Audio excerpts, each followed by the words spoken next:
মৰমৰ প্ৰিয়জন। চোৱা, আৱেগতে মৰমৰ বুলিয়েই কৈ পেলালোঁ। আচলতে কি জানা, মই তোমাৰ মৰমৰ নহ'লেও তুমি মোৰ বহুত মৰমৰ। সেই বুলি মই অধিকাৰত ক'ব খোজা নাই, সেইটো ভুল নুবুজিবা। মনৰ কথাবোৰ তোমাক ক'ম বুলিয়েই হাতত কলমটো তুলি ল'লোঁ। হয়তো আজি উকা কাগজখনিত কলমৰ চিয়াহীৰ লগতে মোৰ আৱেগবোৰ প্ৰকাশ কৰিব মোৰ চকুলৈও। মই তোমাক পাহৰা নাই জানা, আৰু পাহৰিবও নোৱাৰোঁ। পাহৰা হ'লে আজি এই চিঠিখন লিখাৰ কোনো প্ৰাসংগিকতাই নাথাকিলেহেঁতেন। চিঠিখন লিখিবৰ পৰত হাতখন বৰকৈ কঁপিছে। কিয় জানো, মনলৈ অনেক প্ৰশ্ন আহিছে, যিবোৰ প্ৰশ্ন সোধাৰ এতিয়া মোৰ সাহস নাই। আৰু মনটো বহুত চিন্তাই অশান্ত কৰি তুলিছে। কি জানা, যিদৰে মই এসাগৰ আৱেগেৰে চিঠিখন লিখিছোঁ, তুমিও তেনেকৈ আঁকোৱালি ল'বানে? যিদৰে মই তোমাক এতিয়াও ভাল পাওঁ, তুমি অলপ হ'লেও পোৱানে? আৰু কি ভাবিছো জানা, মোৰ চিঠিখনে তোমাৰ সময়ৰ অপব্যয় নকৰেতো।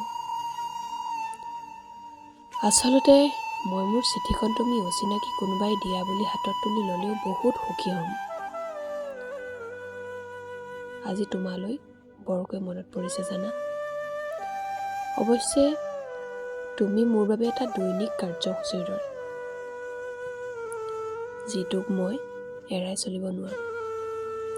তুমি অনবৰতে মোৰ মনত বিয়পি থকা এটা ধুনীয়া স্মৃতি। আচলতে আজিৰ তোমালৈ মনত পৰাৰ এটা বিশেষ কাৰণ আছে। আজি তোমাক চাৰিআলিৰ ফুলৰ দোকানখনত দেখিছিলোঁ। আগতে যে আমি ফুল ক্ৰয় কৰোঁ তাত। তুমি মই ভালপোৱা ৰংটোৰ শ্বাৰ্টটোৱে পিন্ধি আছিলা, পাতল নীলা। ৰংটোৱে আগৰ দৰেই তোমাক খুৱাইছে। অৱশ্যে ফুল কাৰ বাবে ক্ৰয় কৰিছা সেইটো বাৰু মই প্ৰশ্ন নকৰোঁ, আৰু মোৰ প্ৰশ্ন কৰাৰ অধিকাৰো নাই।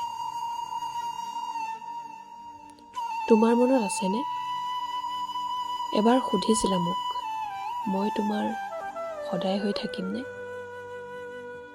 এতিয়াও প্ৰতিবাদ কৰি তোমাক মোৰ কৰি ল'বলৈ মন যায়, যিটো এতিয়া অসম্ভৱ।